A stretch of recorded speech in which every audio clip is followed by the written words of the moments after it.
کیا مفتی طارق مسعود صاحب ریگارڈ کرتے ہیں کہ آپ نے پہلا ان کو موقع دیا تفسیر قرآن ریکارڈ کرانے کا، کیونکہ مجھے نہیں لگتا کہ ایسا ہے؟ تو میں نے مفتی طارق مسعود صاحب سے رابطہ کیا، ان کی مسجد گیا، تو انہوں نے مجھے منع کر دیا تھا کہ یار ہمارے جو بڑے ہیں وہ الاؤ نہیں کرتے کیمرے پہ آنا۔ تو میں نے ان سے کچھ بات کی کہ بھئی یہ ایک ہتھیار ہے کیمرہ، اور آپ علماء کرام اگر نہیں آئیں گے تو دوسرے لوگ تو آ ہی رہے ہیں، ان کے نظریات تو جا رہے ہیں۔ تو مفتی صاحب نے کہا میں سمجھتا ہوں لیکن مجھے تھوڑا وقت دیں۔ تو بہرحال تقریباً میں خیال ہے 2 ہفتے بعد وہ ایگری ہو گئے انٹرویو دینے پہ۔ عادل بھائی، اب آپ نے اس پہ آپ نے کبھی کھل کر بات نہیں کری، ایک جو ٹاپک جس کے بارے میں بات کرنے جا رہا ہوں، کہ میں آپ کو بہت پرسنلی جانتا ہوں، آپ نے اذان ٹی وی شروع کیا، آپ کا اذان ٹی وی بہت فلرش رہا ہے گزشتہ کئی سالوں سے۔ آپ نے مفتی طارق مسعود صاحب کو انٹروڈیوس کروایا، آپ کی وہ پہلی ویڈیو بھی ہم نے دیکھی جس پہ مفتی طارق مسعود صاحب اپنا چہرہ نہیں دکھا رہے تھے، کیونکہ ان کے نزدیک اس وقت تک کیمرے میں شاید ویڈیو ان کے نزدیک وہ صحیح نہیں تھی۔ ایسا ہی ہے۔ میرا پوائنٹ اب آپ سے ہے کہ اس کو آپ نے کبھی ڈسکس نہیں کیا کہ مفتی طارق مسعود صاحب آج ماشاءاللہ جس مقام پر ہیں اس کے پیچھے کہیں نہ کہیں آپ کی کاوشیں ہیں، اور کیا مفتی طارق مسعود صاحب ریگارڈ کرتے ہیں کہ آپ نے پہلا ان کو موقع دیا تفسیر قرآن ریکارڈ کرانے کا، کیونکہ مجھے نہیں لگتا کہ ایسا ہے، اور اس پہ آپ خاموشی اختیار کرتے ہیں۔ میں چاہتا ہوں آج آپ کھل کے پبلک کو بتائیں کہ مفتی طارق مسعود صاحب کی آپ سے کیا کولیبریشن تھی، کہ آپ نے واقعی ان کو انٹروڈیوس کروایا تھا یا نہیں؟ اگر کروایا تھا تو کیا وہ ویڈیو واقعی پہلی تھی جس پہ وہ اپنا جس میں آپ کے فرنٹ آ رہا ہے اور ان کی بیک آ رہی ہے؟ تو میں جاننا چاہتا ہوں اس پہ مجھے آپ کی تفصیلی ڈیٹیل چاہیے۔ دیکھیں، اصل میں آپ اکثر اس ٹاپک پہ مجھ سے بات کرتے رہتے ہیں کہ آپ کیوں نہیں اس پہ بولتے، تو میں آپ کو یہی بولتا ہوں میں اس پہ کیا بولوں، مطلب اس میں بولنے کی کیا بات ہے۔ اب آپ نے سوال کیا اور میں نے آپ کو جیسے کہا تھا کہ آج میں جواب دے دوں گا آپ کو جو بھی آپ کہنا چاہتے ہیں، پوچھنا چاہتے ہیں۔ تو دیکھیں، مفتی طارق مسعود صاحب جو ہیں وہ 2014 کی میں نے 2009 میں اذان ویب ٹی وی شروع کیا تھا۔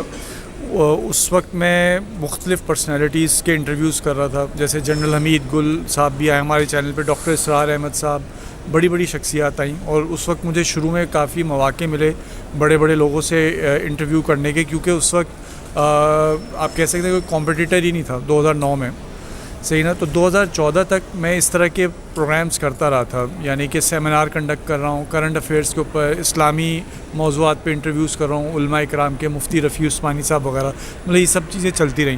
پھر مجھے 2014-15 میں یہ خیال آیا کہ یار میں کوئی ایسا ٹھوس اس دوران 2014 میں یا 2015 کے شروع میں جیسے میں سب کے انٹرویو کر رہا تھا، تو اس طرح میرے علم میں آیا کہ ایک جامعۃ الرشید کے ایک مفتی صاحب ہیں جنہوں نے شادیوں پہ بک لکھی ہوئی ہے، تو میں ان تک پہنچ گیا کہ چلیں ایک یونیک کانٹینٹ بن جائے گا۔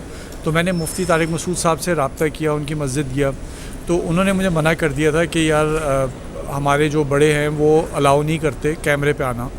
تو میں نے ان سے کچھ بات کی کہ بھئی یہ ایک ہتھیار ہے کیمرہ، اور آپ علماء کرام اگر نہیں آئیں گے تو دوسرے لوگ تو آ ہی رہے ہیں، ان کے نظریات تو جا رہے ہیں۔ تو مفتی صاحب نے کہا میں سمجھتا ہوں لیکن مجھے تھوڑا وقت دیں۔ تو بہرحال تقریباً میں خیال ہے 2 ہفتے بعد وہ ایگری ہو گئے انٹرویو دینے پہ۔ ہتھیار کی قیمت پتہ چل گئی 2 ہفتے میں، خیر بہرحال تو انہوں نے جو ہے وہ اس پہ تیار ہوئے، اور لیکن انہوں نے کہا کہ کیمرہ جو ہے میری پیٹھ کے پیچھے رکھا جائے، تو مجھے کوئی اس پہ اعتراض نہیں تھا، اور وہ ان کا انٹرویو ہوا، اور وہ آپ نے دیکھا بھی ہوگا شادیوں کے موضوع کے اوپر تھا۔ تو اس کے بعد لیکن مفتی صاحب نے کہا کہ مجھے اس کا فیڈ بیک بہت اچھا ہے، کیونکہ اس سے پہلے ان کی آڈیو جو ہے وہ جایا کرتی تھی اپنے حلقہ احباب کے اندر۔ اچھا، تو میں نے مفتی صاحب سے کہا کہ اگر اس کا آپ کو فیڈ بیک اچھا ہے تو میں ایک پروجیکٹ سٹارٹ کرنا چاہ رہا ہوں تفسیر قرآن کا، تو اس کے لیے میں کسی مفتی کو ہی دیکھ رہا تھا، تو کیا آپ ایگری ہوں گے کرنے کو تفسیر قرآن؟ سوری آپ کی بات کر رہا ہوں، آپ نے کہا آڈیو ان کی ریوالو ہوتی تھی، جی جی، وہ آڈیو کس حوالے سے ہوتی تھی؟ ان کے حلقے میں کس حوالے سے ان کی آڈیو جاتی تھی؟ دینی موضوعات پر۔ دینی موضوعات پر، جی جی۔ اچھا، تو میں نے جب ان کو یہ کہا تفسیر قرآن کا، تو وہ بہت ایکسائٹیڈ ہوئے، اور وہ بالکل میرے ساتھ ایگری تھے اور ایگری ہوئے، اور اللہ کا شکر ہے انہوں نے، میں یہ کہوں گا مفتی صاحب کی بہت محنت تھی اس میں کہ وہ جامعۃ الرشید جاتے تھے، اور واپسی میں عموماً میرے پاس آتے تھے سفاری پارک کے سامنے جو ہمارا آفس ہے, جو آپ نے بھی دیکھا ہوا ہے, وہ ادھر آتے تھے, ریکارڈنگ کرتے تھے. اور اللہ کا شکر ہے کہ انہوں نے اس آفس میں تقریباً 200 ایپیسوڈز سے زیادہ ریکارڈ کرائیں. 200 ایپیسوڈ کا مطلب یہ کہ ایک ایپیسوڈ 40 منٹ کی ہوتی تھی. تو مجھے یاد ہے کہ مفتی صاحب ایک دن میں کبھی 2 ایپیسوڈ کراتے تھے, کبھی ایک, اور کبھی پھر وہاں آرام بھی کرتے تھے. پھر ہمارے سیشن ہوتے تھے کھانے پینے کا بھی, بریانی وغیرہ یہ سب کچھ بھی چلتا تھا. پھر یہ چیز ہمارا 2015 سے لے کے 2019 تک تفسیر قرآن چلتا رہا, ریکارڈنگز ہوتی رہیں, کیونکہ ہم نے تقریباً 550 کے قریب ایپیسوڈز ریکارڈ کرنے تھے. جب بس یہ ابھی بیچ میں ہم نے کیمرہ کی بیٹری ختم ہو گئی تھی تو ہم نے یہ کافی منگوا لی, ہم کنٹینیو کر رہے ہیں. تو کہاں بات چل رہی تھی, کیا بات چل رہی تھی صاحب؟ جب تک وہ آپ کے پاس تفسیر ریکارڈ کرانے آئے, تو مفتی صاحب کے ساتھ ہمارے جو سیشن ہوتے تھے 2015 سے 2019 تک مفتی صاحب کے ساتھ سیشن ہوتے تھے, تفسیر قرآن وہ ریکارڈ کرتے تھے. بہت اچھا وہ وقت تھا. مفتی اس سے صاحب پہلے وہ کسی اور ویڈیو چینل وغیرہ میں یوٹیوب پہ کہیں نہیں آتے تھے؟ نہیں, الگ وہ سب سے پہلے اذان ٹی وی جو ہمارا چینل ہے اسی میں آئے تھے, اسی میں انٹروڈیوس ہوئے تھے اور اسی پہ ہی آتے تھے ویڈیو کے. اس میں بیچ میں یہ ہوا تھا کہ ڈاکٹر عامر لیاقت حسین جب حیات تھے تو ان کے ٹیم کے جو ایک مفتی صاحب تھے, انہی کے ٹیم میں مفتی عبدالقادر, انہوں نے مجھ سے رابطہ کیا تھا کیونکہ ان سے میری اچھی سلام دعا تھی, عامر بھائی سے بھی اور مفتی قادر صاحب سے بھی. تو انہوں نے کہا کہ بھئی آپ کے چینل پہ جو مفتی صاحب آتے ہیں, مفتی طارق مسعود, تو کیا آپ, شاید وہ وقت ایکسپریس چینل میں تھے کیونکہ وہ چینل بدلتے رہتے تھے عامر لیاقت صاحب, تو انہوں نے کہا کہ کیا آپ ان کو ایکسپریس چینل پہ یہاں رمضان کے مہینے میں, رمضان کے دن شروع ہونے والے تھے, تو یہ تفسیر قرآن کا سیشن کر سکتے ہیں سحری میں. پھر میں نے مفتی صاحب سے بات کی. مفتی صاحب کو میں نے یہی کہا کہ ایک اچھی اپرچونٹی ہے کہ آپ مین اسٹریم میڈیا میں, یہ کامیابی ہے, مین اسٹریم میڈیا پہ آپ آئیں گے, صحیح. تو مفتی صاحب ایگری ہوئے اور مفتی صاحب پھر ان کی ایک ڈیل بھی کرائی, جو ایک ان کا ہدیہ جو بنتا تھا وہ بھی ہوا ماشاءاللہ. اور پھر وہاں سے مفتی صاحب نے تفسیر قرآن کیا سحری کے دوران, شارٹ سا ہوتا تھا ان کا سیشن. اسی دوران وہ آپ کے چینل پہ بھی آتے رہتے؟ جی میرے چینل پہ بھی آتے تھے.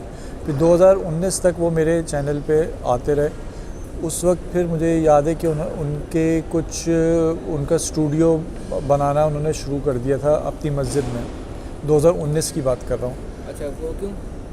بس وہ اپنا ایک سیٹ اپ بنانا چاہ رہے تھے. اصل میں کوئی ڈسکشن ہوئی تھی آپ کی کہ میں اپنا الگ کرنا چاہ رہا ہوں؟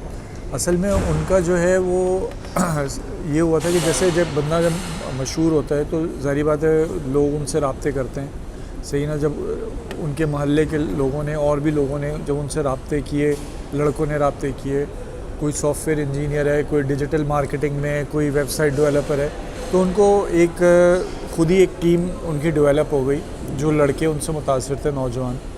تو انہوں نے مفتی صاحب کو یہی مشورہ دیا جو مجھے اس وقت پتہ چلا تھا کہ بھئی آپ اپنا چینل بنائیں. چینل تو تھا ان کا لیکن پراپر اپنا, چینل کب تھا ان کا یوٹیوب چینل ایک پہلے کا تھا جس میں صرف ان کے آڈیو بیان آتا تھا. اچھا, آڈیو بیان, آڈیو آتے تھے. تو ان کا جو سب سے پہلے ویڈیو ہے وہ تو میرے ساتھ ہی تھا نا جو شروع ہوا. تو اب ان لوگوں نے کہا کہ اپنا آپ چینل بنائیں.